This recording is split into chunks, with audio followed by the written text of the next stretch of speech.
একদিন রাতে আমার হাসব্যান্ড বাড়িতে ছিল না। তাই আমি কাজের লোকের ঘরে গেলাম। কাজের লোকের সাথে রাতে ঘুমানোর সাথে সাথে কাজের লোকটা এমন একটা কাজ করলো যা শেষ পর্যন্ত শুনলে আমি শিওর বলতে পারি তোমাদের দাঁড়িয়ে যাবে। তাই তোমাদের দুটি পায়ে ধরি বলি, ভিডিওটা শুরু থেকে শেষ পর্যন্ত দেখো, তাহলে আসল খুব মজাটা পাবে। এই কাজের লোকটা অনেক রোমান্টিক ছিল দেখতে, যাকে আমার স্বামী কিছুক্ষণ আগে নিয়ে এসেছে। আমার স্বামী দরজার বেল বাজানোর সাথে সাথে আমি দরজা খুললাম।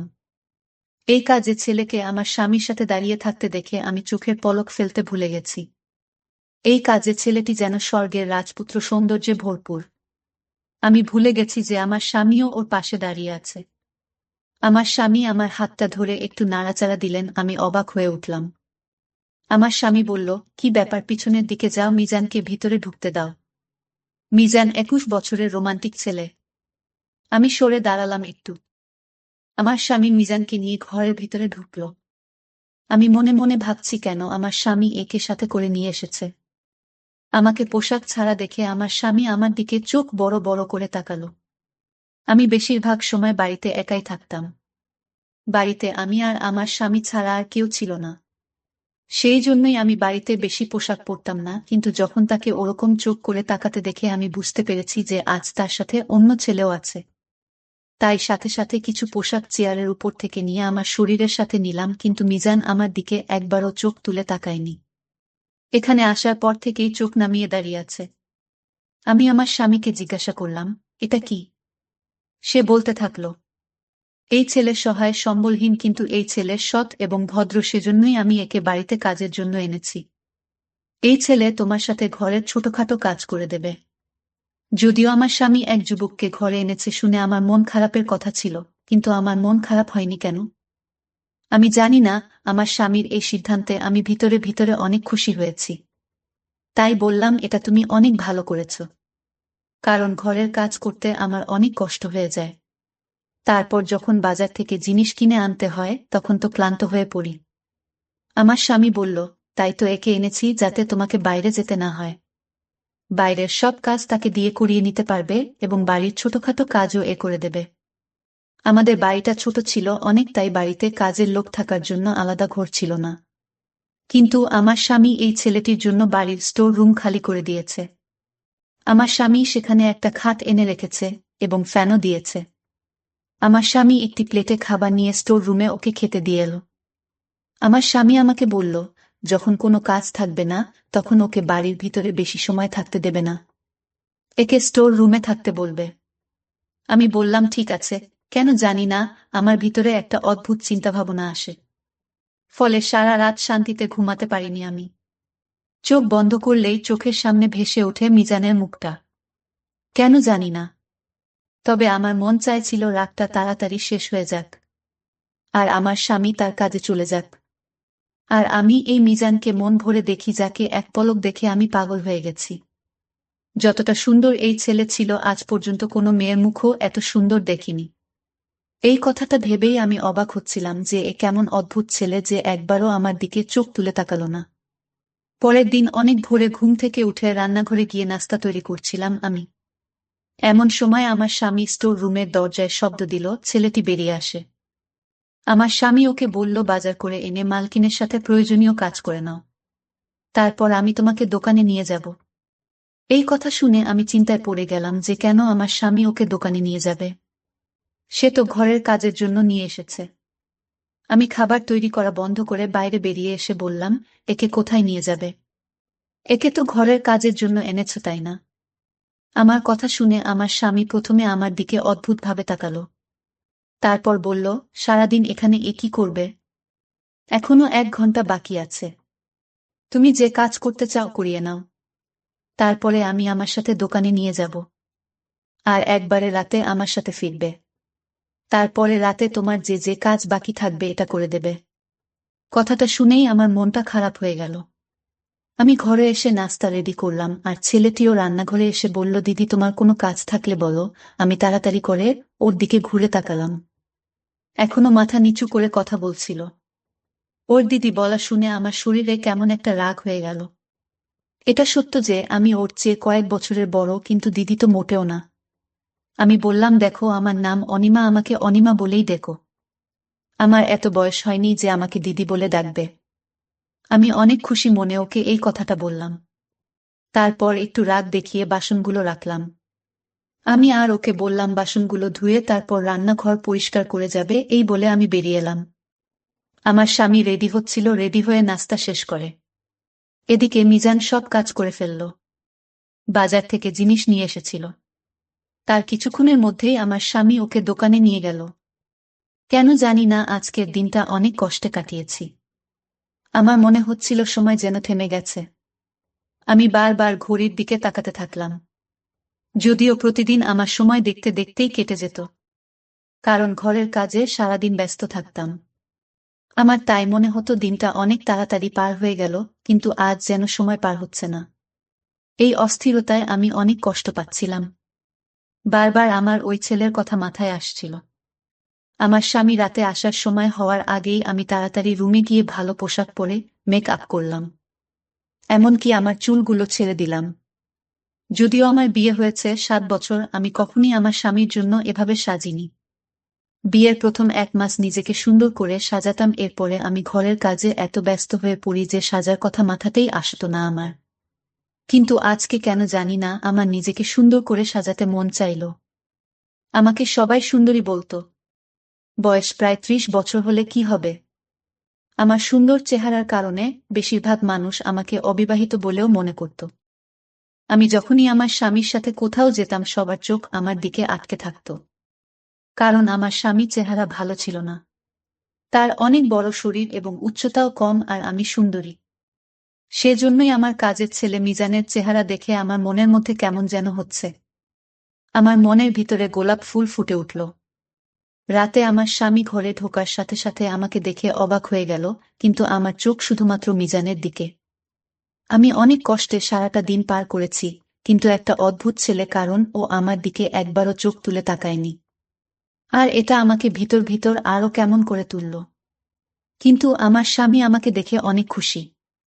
খাওয়া দাওয়ার পরে বলল, অনিমা, চলো তোমাকে নিয়ে লং ড্রাইভে যাই। তোমাকে দেখতে অনেক সুন্দর মনে হচ্ছে, কিন্তু আমি তো তার জন্য সাজিনি। যার জন্য এত কষ্ট করে সাজলাম সে আমার দিকে একবারও চোখ তুলে তাকালো না। আমি চেয়েছিলাম ও আমাকে দেখুক এবং আমাকে দেখার পর তো অবাক হোক। কারণ আমিও দেখতে কম সুন্দরী না, কিন্তু ও সোজা স্টোর রুমে চলে গেল। আমি আমার স্বামীকে বললাম, আমার মাথা ব্যথা করছে, আমি কোথাও যেতে পারবো না। এই বলেই আমি আমার রুমে চলে এলাম। আমি 2 হাতের চুড়িগুলো খুলে সামনে ড্রেসিং টেবিলে রাখলাম এবং মেকআপ তুলে পোশাক পরিবর্তন করে ফেললাম। আমি শুয়ে শুয়ে ভাবতে থাকলাম কিভাবে এই ছেলের মন জয় করব। আমার মাথায় একটা আইডিয়া এলো, তাই আমার স্বামীর ওঠার আগেই আমি ছাদে চলে গেলাম। ভিজে পোশাক শুকোতে দিতে গিয়ে ইচ্ছাকৃতভাবে আমার পা মুড়িয়ে নিলাম। আর ব্যালেন্স রাখতে না পেরে সিঁড়ি দিয়ে নিচে পড়ে গেলাম। আর আমার পা খারাপভাবে ব্যথা পেল। যা আমি ভেবেছিলাম ঘটনাটা তার বিপরীত হয়ে গেল। আমি চিৎকার করে কাঁদতে থাকলাম। আমার স্বামী এবং মিজান দুজনেই ঘর থেকে দৌড়ে বেরিয়ে এলো। আমার স্বামী আমাকে ছাদের সিঁড়ির নিচে পড়ে থাকতে দেখে জিজ্ঞেস করল, কি হয়েছে? আমি বললাম, আমার পা ভেঙে গেছে। সে আমাকে হাত ধরে দাঁড় করানোর চেষ্টা করলে আমি চিৎকার করে উঠলাম। আমি সত্যি সত্যি আমার পায়ের এক হাত ভেঙে নিয়েছি। আমার স্বামী আমাকে উঠিয়ে গাড়িতে করে হাসপাতালে নিয়ে গেল। ডাক্তার আমাকে বললেন যে আমার পায়ের হাড় ভেঙে গেছে, তাই পায়ের উপরে প্লাস্টার দেওয়া হলো। আমাকে বাড়িতে এনে বিছানায় শুয়ে দিল। আমার স্বামী টেনশনে পড়ে গেলেন এবং বললেন, এখন আমি কিভাবে দোকানে যাব? মিজানকে দোকান চালাতে পাঠিয়ে দেয়। তারপরে আবার বললেন, মিজানের দোকানে যাওয়া কদিনই বা হল, ও কি দোকান চালাতে পারবে? আমি আমার স্বামীকে বললাম, তুমি দোকানে যাও, মিজানকে এখানে রেখে যাও। আমার কিছু দরকার হলে ওকে বলে দেব। আমার স্বামীও রাজি হয়ে নিজের কাজে চলে গেল। আমি মনে মনে অনেক খুশি, যদিও আমার পায়ে অনেক ব্যথা হচ্ছিল। আমি পা নাড়াচাড়া করতে পারছিলাম না, কিন্তু আমার মনে শান্তি ছিল অনেক। স্বামী চলে যাওয়ার সাথে সাথে আমি মিজানকে ডাকলাম এবং আমার কিছু পোশাক খুলে সামনের সোফায় ফেলে দিলাম। মিজান আমার রুমে ঢোকার সাথে সাথেই নিচের দিকে তাকিয়ে বলল, বলুন। আমি চেয়েছিলাম ও আমাকে দেখুক, তাই আমি ওকে আমার কাছে আসতে বললাম। মিজান আমার কাছে এসে জিজ্ঞেস করল, বলুন, কি বলবেন? আমি রান্না করতে পারি তাই রান্না করে ফেলেছি। রান্নাঘর এবং ঘরও পরিষ্কার করে ফেলেছি। আমি ওকে বসতে বললাম। এটা শুনে ও আমার দিকে তাকালো এবং সাথে সাথে চোখ ফিরিয়ে নিল। আর 2-3 পা পিছিয়ে গেল আর বলল, কিছু প্রয়োজন হলে বলুন। ওর এই কথা শুনে আমি উপরে গিয়ে বললাম, আমার পায়ে অনেক ব্যথা আর রুমে বসে বোরিং হচ্ছি, তাই বাইরে ব্যালকনিতে বসবো আমি। আমাকে ধরে বাইরে নিয়ে বসিয়ে দাও। আমি চাইছিলাম ও আমার কাছে আসুক, কিন্তু ও এই কথা শুনে অবাক হয়ে বলল, আমি এ কাজ করতে পারবো না। রাতে স্যার এলে তবেই বের হতে পারবেন। এই বলেই রুম থেকে বেরিয়ে গেল। আমার অনেক রাগ হচ্ছিল যে ও নিজেকে কিভাবে। আমি যতই ওর কাছে যাওয়ার চেষ্টা করছি, ও ততই আমার থেকে দূরে পালাচ্ছিল। কিন্তু একদিন সুযোগ পেয়ে গেলাম আমি। আমার স্বামী কাজের জন্য বাড়ি থেকে বের হয়েছে। অমনি সাথে সাথে ইচ্ছা করে এমনভাবে চিৎকার শুরু করলাম যেন আমি পড়ে গেছি। আমি খাট ধরে কোনো রকম মাটিতে বসলাম এবং এমন ভাব করলাম যেন বিছানা থেকে পড়ে গেছি আমি। মিজান রুমে ঢোকার সাথে সাথে আমি কান্নার অভিনয় করতে থাকলাম ও আমার কাছে এসে আমাকে পড়ে থাকতে দেখে। ওকে বাধ্য হয়ে আমাকে ধরে ওঠাতে হলো। যখন ও আমার হাত এবং আমার শরীরটা ধরে আমাকে ওঠানোর চেষ্টা করল, তখন আমার হৃদয়টা কেমন একটা করতে থাকলো। আমি অনেক খুশি। আমি তো এটাই চেয়েছিলাম, ও আমাকে বিছানায় বসিয়ে দিল। তারপর থেকে প্রতিদিন আমি এটাই করতে থাকলাম। আমি ওকে বারবার ডাকতাম আরও আমাকে সাহায্য করতে বাধ্য হতো। আমি চেয়েছিলাম যে আমার ঘনিষ্ঠতা ওকে অস্থির করে তুলুক। যখন কোনো ছেলে একজন মহিলা এত কাছাকাছি থাকে, তখন তার মনে কিছু না কিছু সৃষ্টি হয়। আসলে একজন মানুষ তার কাঙ্ক্ষিত জিনিস যদি কাছে পায়, তাহলে সেটা তাকে চিন্তায় ফেলে দেয়। আমিও তো এটাই চাইছিলাম। আমার বিয়ের 7 বছর পার হয়ে গেছে, কিন্তু এখনো আমার বাবু হয়নি। আমার স্বামী আজ পর্যন্ত আমাকে এ নিয়ে কখনো খারাপ কথা শোনায়নি। আমি সুন্দরী, সেজন্য যখনই যে কোনো অনুষ্ঠানে যেতাম, অল্প বয়সী সুন্দর ছেলেদের দেখে আমার চোখ তাদের দিকে আটকে যেত। সুন্দর আর রোম্যান্টিক ছেলেদের দেখে আমার হৃদয়ে ঝড় শুরু হয়ে যেত। এই সময় আমার স্বামী আমার পাশে বসে থাকলে আমার অনেক খারাপ মনে হতো। মাঝে মাঝে মনে হয় যেন আবেগে ভুল সিদ্ধান্ত নিয়ে ফেলেছি আমি। আমি শুধু টাকা দেখেছি। কারণ আমার বাবা গরিব আর বাড়িতে অভাব থাকতো সবসময়। সেই মুহূর্তে আমার মনে হয়েছিল, যখন আমার কাছে টাকা থাকবে, তখন আমি জীবনের সমস্ত সুখ পাব। আর আমার মনের সমস্ত দুঃখ দূর হয়ে যাবে। আমার স্বামী সুন্দর নয়, কিন্তু ভেবেছিলাম একজন মানুষের সমস্ত গুণ থাকে না, আর স্বামী যে সুন্দর নয় এই দুঃখ আমি সময়ের সাথে সাথে ভুলে যাব, কিন্তু এরকম হল না। আমি আমার স্বামীকে কখনই পছন্দ করতে পারিনি। যদিও আমরা একটা সুন্দর বাড়িতে থাকতাম। আমার রুমে এসে খাওয়ার পর আর কোনো কষ্ট নেই। টাকা পয়সা খরচ করার সময় আমাকে চিন্তা করতে হতো না। কিন্তু আমার স্বামীর সাথে থাকতে একদমই পছন্দ হতো না আমার। তার সাথে যতটা সময় থাকতাম, মানসিক সমস্যায় ভুগতাম আমি। সেই সময় আমার না টাকা পয়সা না বড় বাড়ি কোনটা ভালো মনে হতো না। মাঝে মাঝে আমার মনে হতো হয়তো ভুল করে ফেলেছি। আমার স্বামী যদি আমার প্রিয় হতো, তবে আমি তার সাথে ছোট ঘরেও আনন্দের সাথে থাকতে পারতাম। ওর সাথে আমি মন খুলে কথা বলতে পারতাম। আমার মনের ইচ্ছে আমার মধ্যে একটা ভালো চাহিদা তৈরি করে। মিজানকে দেখে আমার মনে হলো আমার খোঁজ শেষ। আমি চেয়েছিলাম ও আমার দিকে আকর্ষিত হোক, কিন্তু আমার দিকে মুখ তুলে তাকাত না। আমি ওর চোখে আমাকে দেখতে চেয়েছিলাম। এখন আমার পা অনেকটাই ঠিক হয়ে গেছে। প্লাস্টারও খুলে ফেলেছি কিন্তু আমি হাঁটার সময় ইচ্ছাকৃতভাবে ব্যথার অভিনয় করতাম যাতে ও আমাকে ধরে হাঁটতে সাহায্য করে। আমার স্বামী আমাকে একটা স্ট্যান্ড কিনে দিতে চেয়েছিল যাতে আমি তার সাহায্যে সহজে হাঁটতে পারি। আর ডাক্তারও বলেছিল, আপনি আপনার পায়ে ভর দিতে পারেন। আমি আমার স্বামীর দিকে চোখ গরম করে তাকিয়ে বললাম, ডাক্তার কিভাবে বুঝবে আমার ব্যথা হচ্ছে কিনা? সে তো আমার হাঁটার কষ্ট বুঝতে পারছে না। কিন্তু এই নাটক কতদিন চালিয়ে যেতে পারবো?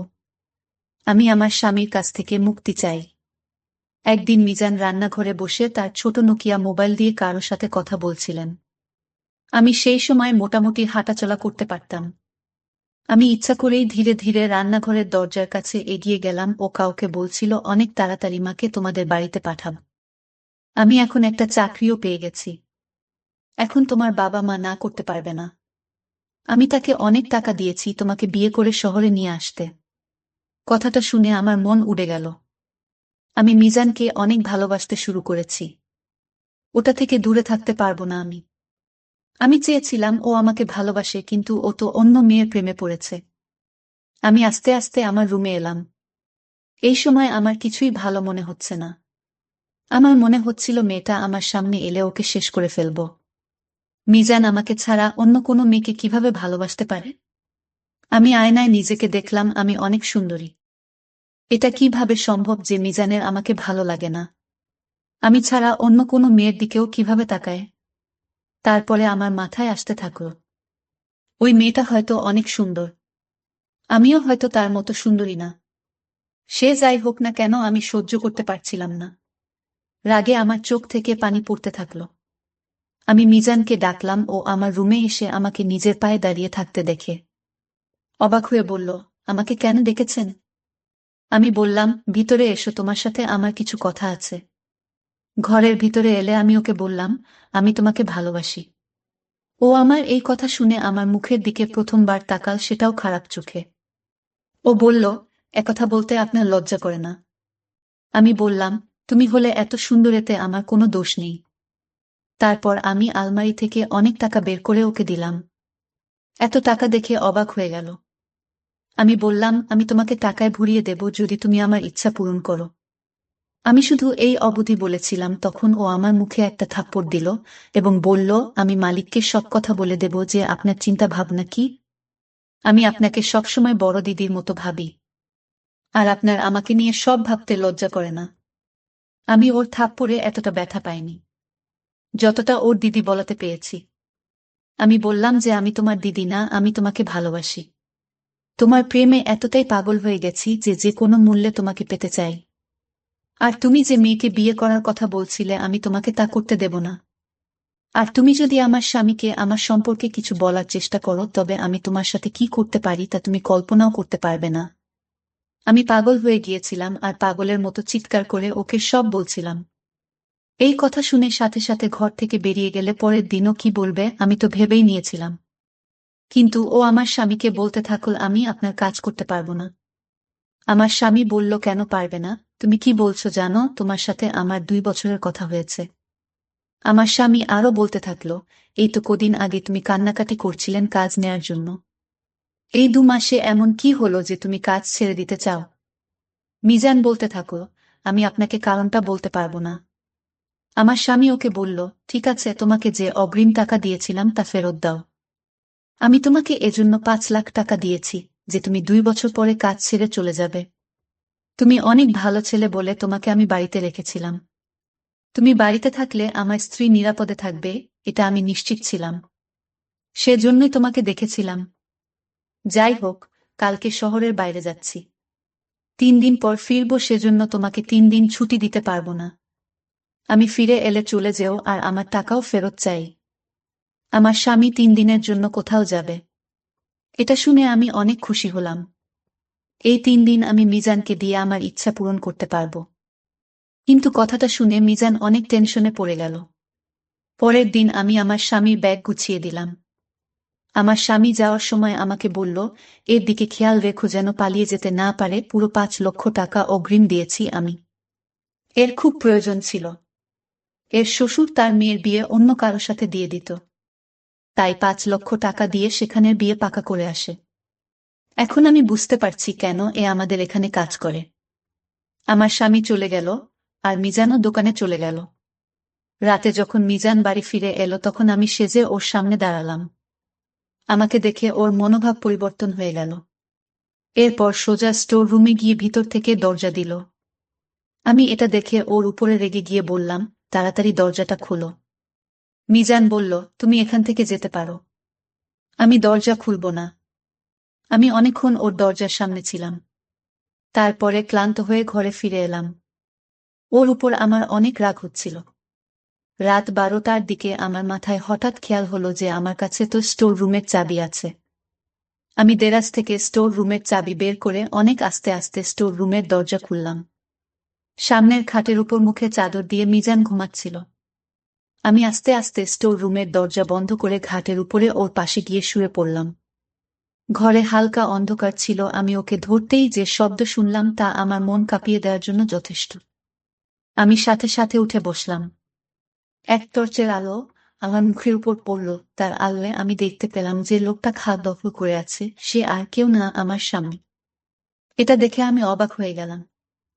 আমার স্বামী বলল, মিজান আমাকে তোমার ব্যাপারে সব কথা বলেছে এবং আমি মিথ্যা বলেছিলাম যে আমি অন্য শহরে যাচ্ছি।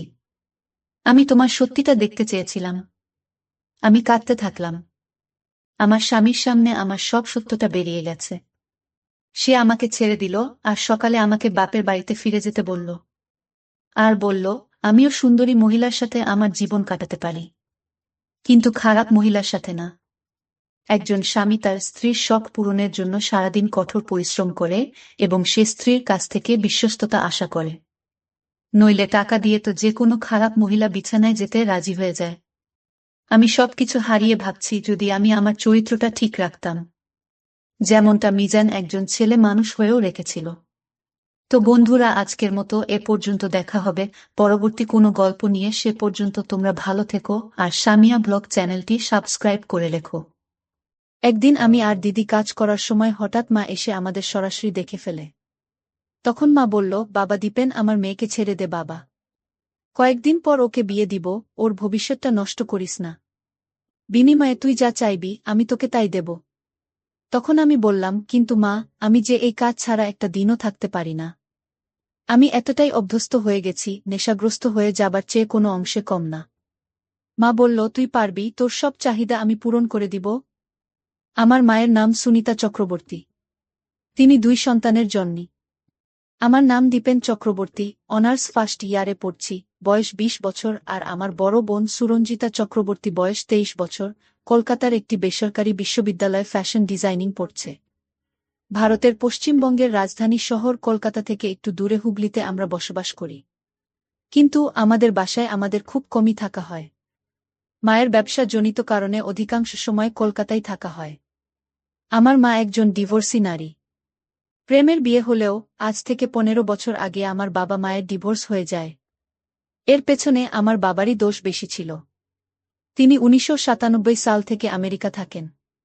বাবা বিদেশ যাবার পর থেকে আমাদের খোঁজ খবর নেওয়া বন্ধ করে দেন। পরে আমরা জানতে পারি বাবা আমেরিকায় ভারতীয় একজন নারীকে বিয়ে করে নতুন সংসার গড়েছেন। বাবা মায়ের ডিভোর্স হবার পর মা আমাদের 2 ভাই বোনকে নিয়ে খুবই মানসিকভাবে ভেঙে পড়েন।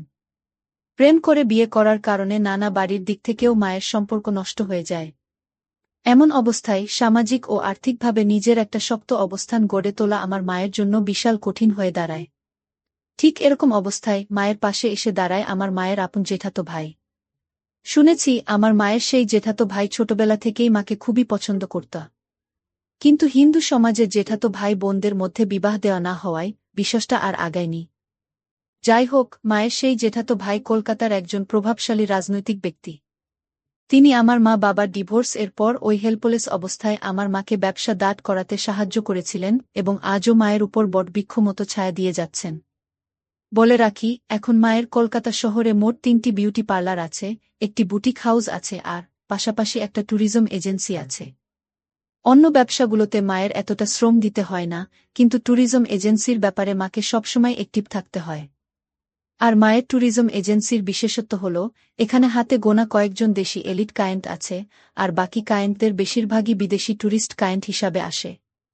এতক্ষণ তো আমি আমার মা ও পরিবারের গল্প শোনালাম, যাতে পাঠক গল্পের প্রেক্ষাপটগুলো ভালোভাবে বুঝতে পারেন। এখন আসি আমার মায়ের নিজের কথায়। আমার মা সুনিতা রানী 43 বছর বয়সী একজন মডার্ন মহিলা। পা মাথা পর্যন্ত সাদা, 5 ফিট 5 ইঞ্চি লম্বা, দেহের ভাঁজে ভাঁজে বেশ চর্বি জমে গেছে। আগেই বলেছি আমার মা যথেষ্ট মডার্ন মহিলা। চুলগুলো পিঠ পর্যন্ত কাটা এবং সোনালি রং করা। বাসায় শুধু হাতা কাটা পাতলা সুতি কাপড়ের মেক্সি পরেন সবসময়, যার কারণে সবই আবছা আঁচ করা যায়। মায়ের ট্যুরিস্ট ক্লায়েন্ট হিসাবে যারা আসে তাদের অনেকেরই ঘুরতে এসে নারীর ডিমান্ড করে। সত্যি কথা বলতে মা নিজেই সেই কাজটা করেন।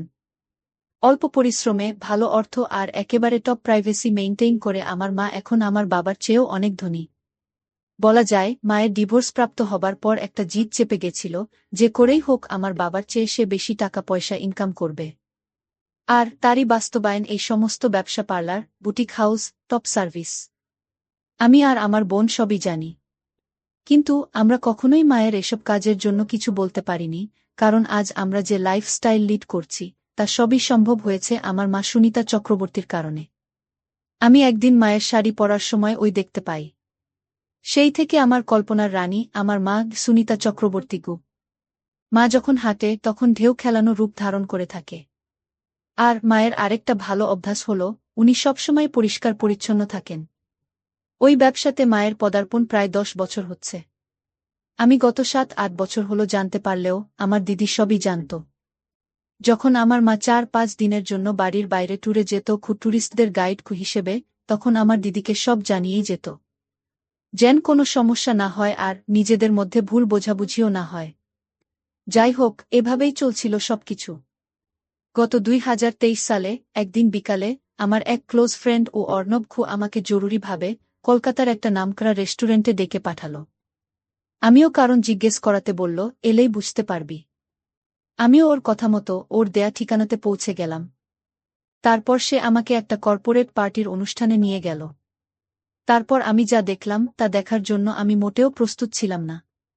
আমি দেখলাম আমার মা সেখানে দুজন বিদেশীর সাথে অত্যন্ত নিবিড়ভাবে আড্ডা দিচ্ছে।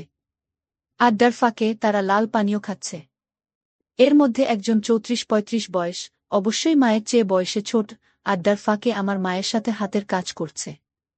বিশেষটা আমার বন্ধু আরও 1 ঘন্টা আগে থেকে দূর থেকে তাদের ফলো করছে এবং এই জন্যই আমাকে ডেকেছে। আমি বন্ধুর চোখের দিকে তাকাতে পারছিলাম না লজ্জায়। এমন অবস্থায় অর্ণব আমাকে স্বাভাবিক করবার জন্য বলল, এ সমস্ত বিষয় দেখে দুঃখ পাবার কিছু নেই বন্ধু। এখন দুনিয়াটা এরকম, তাই দেখে সহ্য করতে পারলে মজা নিতে চেষ্টা কর। আর নইলে চল এখান থেকে আমরা চলে যাই। বন্ধুর কথায় আমি কেমন যেন একটা আভাস পেলাম। যেহেতু আমি আগে থেকেই মায়ের প্রতি একটু পাগল ছিলাম, তাই নীরবে দাঁড়িয়ে একটা অরেঞ্জ জুস খেতে খেতে দেখতে থাকলাম। আমার নীরবতা দেখে অর্ণব বলে উঠল, তুই এখন নিশ্চয় আমার সামনে ভীষণ লজ্জা পাচ্ছিস। কিন্তু আমিও এত ভালো মানুষ না। আমিও আমার মাকে এভাবে সুযোগ পেলেই দেখি। আর আমি প্রশ্ন করলাম, আর কি? অর্ণব উত্তর দিল, হাত দিয়ে নিজেকে শান্ত করি। এবার আমিও একটু অভয় পেয়ে স্বীকার করলাম, আমিও তো তোর মতো এরকম কিছু করি, আরও 6 বছর আগে থেকে। অর্ণব বলল, তাহলে তুই লজ্জা কেন পাচ্ছিস? উপভোগ করতে চেষ্টা কর, আর এই জন্যই তো তোকে এখানে আনলাম। যাই হোক, সেদিন সন্ধ্যা পর্যন্ত থেকে আমি আর অর্ণব রেস্টুরেন্টের ওয়াশরুমে হাতের কাজ সেরে ফেললাম। আর এভাবেই অর্ণবের কাছে আমার সব গোপনীয়তা ভেঙে গেল। এরপর আমি বাসায় এসে দিদিকে আমার রুমে ডেকে এ ব্যাপারে কিছুটা বলতেই দিদি অকপটে স্বীকার করে নিল সে এ ব্যাপারে সবকিছু জানে অনেক আগে থেকেই। এমনকি দিদি আমাকে বুঝালো, শুধুমাত্র আমাদের বিলাসবহুল জীবনের নিশ্চয়তার জন্যই আমাদের মায়ের এই পথে পা বাড়ানো। তাই তাকে খারাপ ভাবাটা অন্তত আমাদের সাজে না। এর কিছুদিন পর আমি তখন নিয়মিত মাকে কল্পনা করছি। একদিন মা বাসায় নেই, বাসা থেকে বের হবার আগে মা একটা টাইট জিন্স আর টিস্যু কাপড়ের শার্ট পরে বের হয়েছে। জিন্সটা এতটাই চাপা যে প্রতিটি ভাঁজ স্পষ্ট বোঝা যাচ্ছে। এই দৃশ্য দেখে আমি আর নিজেকে নিয়ন্ত্রণ করতে না পেরে আমার রুমে হাতের কাজ করছি, এমন অবস্থায় হঠাৎ দিদি আমার রুমে এসে হাজির। আমি একটু ভয় খেয়ে গেলাম। দিদি কিছু না বলে নীরবে আবার চলে গেল। খানিকটা সময় পর আমি দিদির মনোভাব বুঝতে দিদির রুমে গিয়ে গল্প করার চেষ্টা করতে থাকলাম। কিন্তু দিদি বেশি কিছু না রেসপন্স করে একদম সরাসরি জিজ্ঞেস করে বসল, আমি যেটা করছিলাম সেটার পেছনের কারণটা কি আমাদের মা? আমি কি উত্তর দেব ভেবে না পেয়ে কইলাম, আমি না নিজেকে কন্ট্রোল করতে পারিনি রে দিদি। আমাকে এবারের মতো ক্ষমা করে দে আর মায়ের কাছে প্লিজ কিছু বলিস না। তখন দিদি বলল, এই বয়সে এরকম হয়, কিন্তু এভাবে নিজের মায়ের প্রতি দিন দিন অসুস্থ আসক্তি না বাড়িয়ে অন্য কিছুতে নিজেকে ব্যস্ত রাখ। আমি বললাম, আমার তো দুনিয়াটাই তোকে আর মাকে নিয়ে। আমি বুঝি এটা ঠিক না, তবুও না করে পারি না। দিদি এবার সরাসরি বলে ফেলল, দেখ, আমাদের জন্যই আমাদের মা আজ এসব করছে, আর সেই আমরাই যদি তাকে অন্যদের মতো মনে করে থাকি, তাহলে এই দুনিয়ায় আমাদের মায়ের মতো দুর্ভাগ্য ও দুঃখ আর কারো নেই। আমি বললাম, আমার যে ইদানিং ওই স্বাদ পেতে খুবই ইচ্ছা করে, তাহলে আমি কি করব বল? দিদি অনেকটা কষ্ট ও হতাশা নিয়ে বলল, এতই যদি তোর মায়ের অবয়ব নিয়ে ব্যাকুলতা থাকে, তাহলে আমিও তো মায়ের শরীরেরই তৈরি। তুই আমার সাথে তোর স্বাদ মিটিয়ে নিস, তবুও মায়ের দিকে এই নজরে আর তাকাবি না। কথাটা বলা মাত্রই দিদির চোখ দিয়ে অশ্রু নামতে শুরু করল। আমি বললাম, তুই মায়ের হয়ে আমার শখ মেটাবি? দিদি নির্বিকার চিত্তে চেয়ে মৌনতা পালন করে সম্মতি দিল। আমি দিদিকে বললাম, তাহলে প্লিজ আমাকে সাহায্য কর। আমি তোর সব কথা রাখব। দিদি বলল, ঠিক আছে, কিন্তু ভুলেও যেন মা কোনোদিন টের না পায়। এভাবে টানা 7 মাস দিদির সাথে ওসব কাজ করে গেলাম। কিন্তু সত্যি বলতে আমার তখনও মায়ের দেহের প্রতি লালসা কাটেনি, যেন আরও দিন দিন বেড়েই চলেছে। কিন্তু আমি দিদিকে কিছু বুঝতে দেই না। মাঝে মাঝে অর্ণবের বাসায় গিয়ে দুজন ধোঁয়া সেবন করে আমার মাকে কল্পনা করে দুজন একসাথে ইচ্ছা পূরণ করতাম। যাই হোক, একদিন সন্ধ্যা রাতে মায়ের পার্টি আছে বলে মা বলে গেলেন। আজ রাতে মা ফিরবেন না, ভোরে বাসায় ফিরবেন। আমি আর দিদি সেই রাতের সদ্ব্যবহার করতে শুরু করলাম, কিন্তু বিধির কি লীলা খেলা। আচমকাই রাত 11টা নাগাদ বাড়ি ফিরে কলিংবেল না দিয়েই এক্সট্রা চাবি দিয়ে দরজা খুলে দেখেন আমি আর দিদি একেবারে ওই অবস্থায় ড্রয়িং রুমে টিভি দেখছি। এই অবস্থা দেখে মায়ের মাথায় যেন আকাশ ভেঙে পড়ল। তিনি কোনো কথা না বলে দ্রুত পায়ে তার রুমে চলে গেল, আর রুমের দরজা সারারাতেও খুললেন না। আমি আর দিদি রাতভর মায়ের দরজাতে বারবার কড়া নাড়তে নাড়তে ভোরবেলা মা দরজা খুলেন এবং শুধু দিদিকে ভেতরে ডাকলেন। সম্ভবত কিছু প্রশ্ন করলেন দিদিকে। এরপর দিদি কাঁদো কাঁদো নয়নে রুম থেকে বেরিয়ে আসতেই মা আমাকে ডাকলেন। আমি ভীষণ নার্ভাস হয়ে পড়েছিলাম। কিন্তু মায়ের দৈহিক গঠন উপেক্ষা করা আমার জন্য অসম্ভব হয়েছিল, কারণ তখন মা শুধু একটা পিঙ্ক রঙের পাতলা মেক্সি পরিহিত। মা আর আমার কথোপকথন ঠিক এরকম ছিল। দীপেন, তুই ভাই হয়ে বোনের সাথে এসব কিভাবে করতে পারলি? মা, আমাকে ক্ষমা করে দাও। আমি ভুল করেছি কি মা? ভুল করেছ নাকি কর নাই সেটা পরের কথা। কিন্তু আমার প্রশ্নটা হলো, পৃথিবীতে কি আর কোনো নারী ছিল না? মা, আসলে আমি এরকম কিছুই করতে চাইনি। কিন্তু আমার একজনকে ভালো লাগত, আর তার সাথে দিদির অনেক মিল। তো আমার পছন্দের মানুষের সাথে এটা কখনো সম্ভব হতো না, বিধায় আমি দিদির মাঝে তাকে খুঁজে নিতে চেষ্টা করেছিলাম। আর এটাই আমার ভুল ছিল গু। মা, কে সেই ব্যক্তি যার জন্য তোমার দিদির মাঝে তাকে খুঁজে নিতে হলো? চুপ করে থেকো না, আমি উত্তর চাই। নইলে আমি এই বাড়ি ছেড়ে আজীবনের জন্য চলে যাব গো। আমি বলতে পারবো না তোমাকে কি মা, একবারও ভেবে দেখোনি তোমার দিদিকে নিয়ে আমার কত স্বপ্ন। ওর একটা ভবিষ্যৎ আছে, ওর বাকিটা জীবন পড়ে আছে। ওকে নিয়ে আমি কত স্বপ্ন দেখেছিলাম, একটা ভালো পরিবারে বিয়ে দেব, ওর জীবনটা গুছিয়ে দেব। তোমাদের এসব কর্মকাণ্ড বাইরের মানুষ জানতে পারলে বিষ খেয়ে মরা ছাড়া আমার আর কোনো উপায় থাকবে না ঘিমা।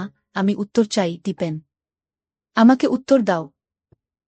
মা, আমাকে ক্ষমা করো, আমি আসলে তোমাকে ওর মাঝে খুঁজে নিতে চেয়েছিলাম গু। মা, মানে?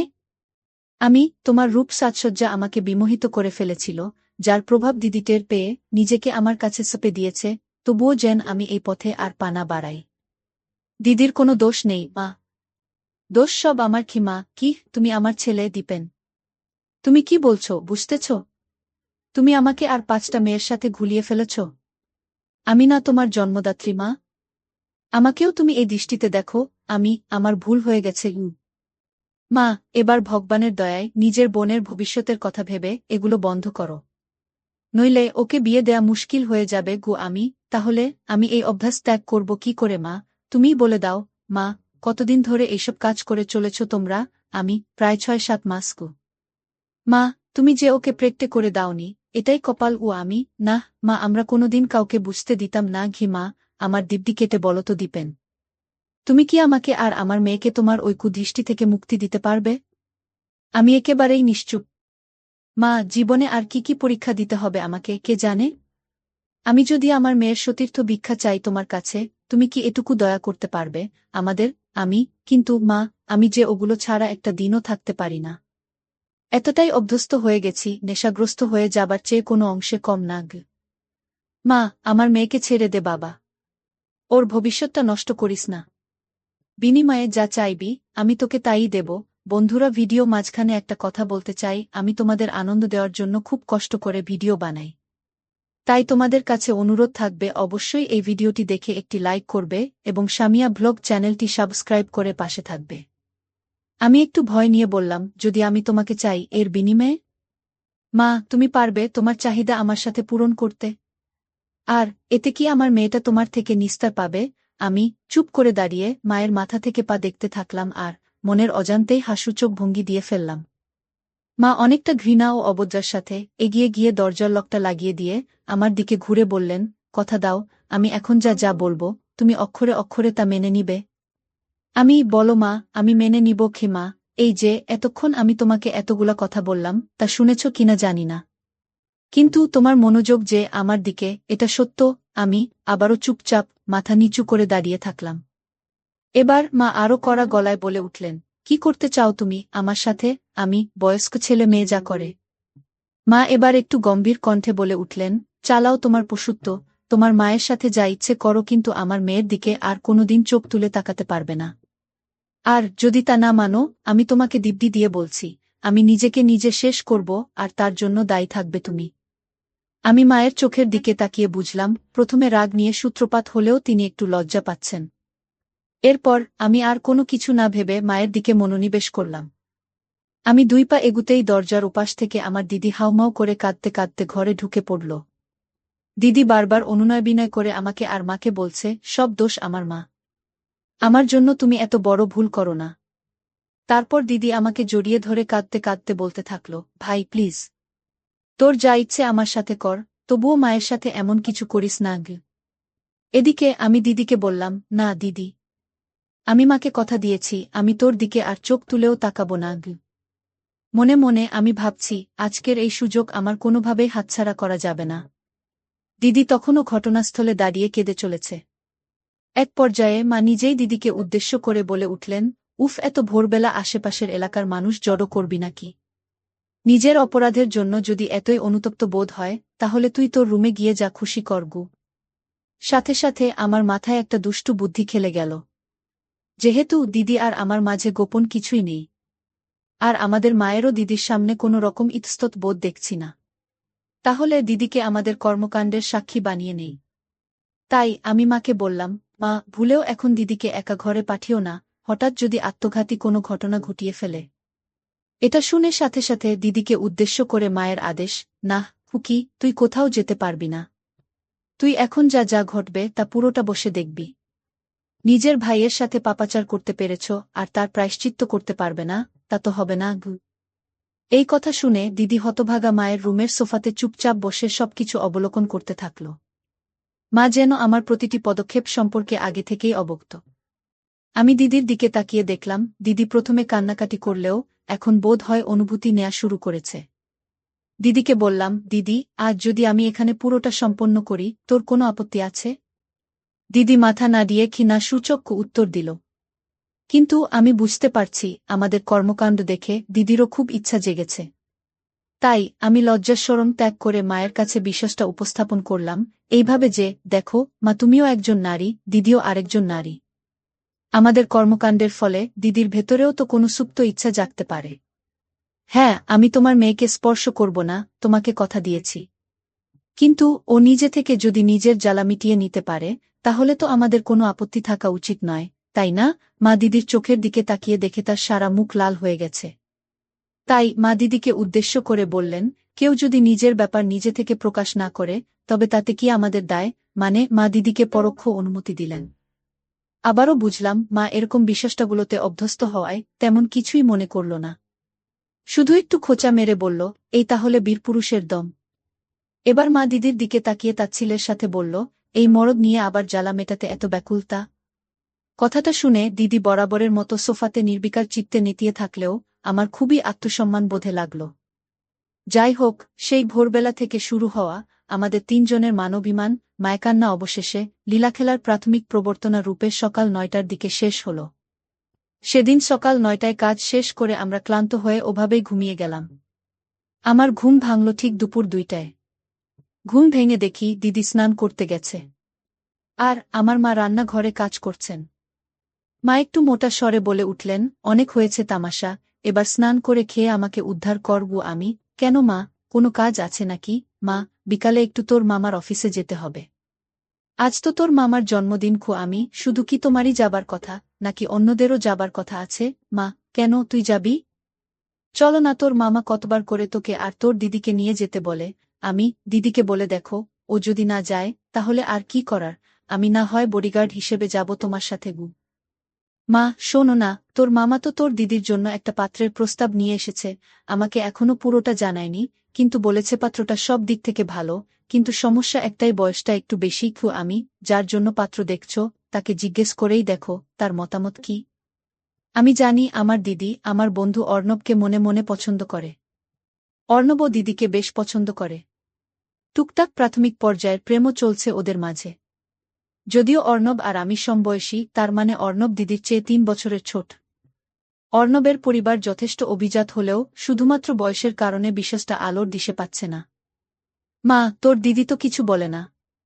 তুই একটু দেখ না তোর দিদির আসলে মতিগতি কি। আমি ঠিক আছে মা। আমি যদি কোনো পাত্রের সম্বন্ধ নিয়ে আসি, আর দিদি যদি তাতে রাজি থাকে, তাহলে তোমার কি আপত্তি থাকবে? মা দেখ, তোর দিদি যদি রাজি থাকে, আর পাত্রের পরিবার ভালো হয়, তাহলে আমার কেন আপত্তি থাকবে? এই বলে আমার স্নান করতে চলে গেল। এই ফাঁকে আমি অর্ণবকে ফোন দিয়ে বললাম ১ ঘন্টার মধ্যে জরুরিভাবে দেখা করতে। ১ ঘন্টা পর অর্ণব আসল। অর্ণবকে নিয়ে আমি আমাদের ছাদে গেলাম। ছাদে গিয়েই অর্ণব আমার মায়ের রোদে মেলে দেয়া ছোট কাপড়ের দিকে নজর দেয়া শুরু করে দিল। আমি, শোনো, তোকে খুব সিরিয়াস বিষয় নিয়ে কথা বলার জন্য ডেকেছি গু অর্ণব। কি রে, মাসিমাকে লাইনে আনতে পেরেছিস নাকি? আমি, সেটা পরের কথা, আগে বলতো দিদি আর তোর ব্যাপারটা কতটা সিরিয়াস? তোরা কি একে অন্যকে বিয়ে করার ব্যাপারে প্রতিশ্রুতিবদ্ধ? অর্ণব, দেখ দীপেন, তোকে তো লুকানোর কিছু নেই। তুই তো জানিস আমি তোর মায়ের জন্য মরতেও পারি। সম্ভব হলে তোর বোনকে আর তোর মাকে একসাথে বিয়ে করতাম গু। তুই যদি তোর বাসায় আজকালের মধ্যে ম্যানেজ করে আমার বোনকে বিয়ে করতে পারিস, তাহলে আমি তোকে কথা দিচ্ছি, আমার ঘরের সব তোর সামনে খুলে দেবার দায়িত্ব আমার। ও অর্ণব, সব মানে মাসিমাও, আমি ধরে নে তাই। তবে ধৈর্য রাখতে হবে। অর্ণব, তুই তো জানিস আমার বাড়িতে আমার বাবা ছাড়া কেউই নেই। আর বাবাও মেরিন ইঞ্জিনিয়ার। বছরে ৩-৪ মাসের জন্য ছুটি পায়। তাই এসব ব্যাপারে আমার মতামতই ফাইনাল। কিন্তু আমার আর তোর দিদির যে বয়সের পার্থক্য, এটা তুই তোর বাসায় ম্যানেজ করতে পারবি কি? সেটা আমার উপর ছেড়ে দে। কি এই বলে অর্ণব আর আমার আলাপচারিতা শেষ করে বাসায় ঢুকে দেখি আমার মা তার প্রেমিকের বার্থডেতে যাবে বলে সেজেগুজে বসে আছে। মা, তোমাকে তো হেভি সুন্দরী লাগছে। সুন্দরী শব্দটা আসলে এখানে মানাচ্ছে না, অন্য কিছু হবে কি মা? সুন্দরী শব্দটা মানাচ্ছে না, তাহলে কোন শব্দটা মানাবে শুনি? আমি, ওই শব্দটা এখানে সবচেয়ে বেশি ভালো মানাবে কি মা? তোর যেমন পারফরম্যান্স, তাতে সুন্দরী শব্দটা তোর মুখে মানায়। আজ ভোরের বিশ্বাসটা ইঙ্গিত করে। তা তোমার কাজিনের ওখানে তুমি আর দিদিই তো যাচ্ছ নাকি? মা, তোর দিদির নাকি পিরিয়ড হয়েছে। তাই তোকেই যেতে হবে আমার সাথে গু। ঠিক আছে, কি আর করার, চলো তাহলে গাড়িতে উঠে। আমি মাকে বললাম দিদির নাকি বয়স্ক ছেলে বিয়ের জন্য পছন্দ নয়। দিদি চায় তার জামাই তার চেয়ে ২-৩ বছরের ছোট হোক, এতে নাকি অনেক লম্বা সময় ধরে তারা উপভোগ করতে পারবে, আর ছেলেটার উপরেও দিদির একটা ডমিনেন্সি বজায় থাকবে। আসলে দিদির সাথে নতুন করে এই বিষয়ে আমার কোনো কথাই বলার প্রয়োজন হয়নি। কারণ আমি দিদি অর্ণবের প্রেমের বিশ্বাসটা একেবারে শুরু থেকেই জানি। তা না হয় ওর কথা মানলাম। কিন্তু এরকম বয়সের পার্থক্য এবং ভালো ফ্যামিলির ছেলে কোথায় পাব? তুমি অভয় দিলে আমি একজনের কথা বলতে পারি। বল দেখি। আমার বন্ধু অর্ণবকে তো চেনো। ওর পরিবারের ব্যাপারেও আমাদের নতুন করে জানবার মতো কিছু কি আছে? আর দিদিও দেখেছি অর্ণবকে বেশ পছন্দ করে। কি কিন্তু অর্ণবের বাবা কি মানবে? তোমার দিক থেকে কোনো আপত্তি না থাকলে আমি বিষয়টা নিয়ে সিরিয়াসলি খোঁজ নিয়ে দেখতে পারি। এরপর কেটে গেল ১ মাস। সেই ১ মাসে আমার মা সুনিতা চক্রবর্তী মাত্র ৭ দিন বাড়িতে ছিল, বাকি দিনগুলো ২ জন জাপানিজ ক্লায়েন্ট এর সাথে কাটিয়ে বেশ ভালো টাকা কামিয়ে এনেছেন।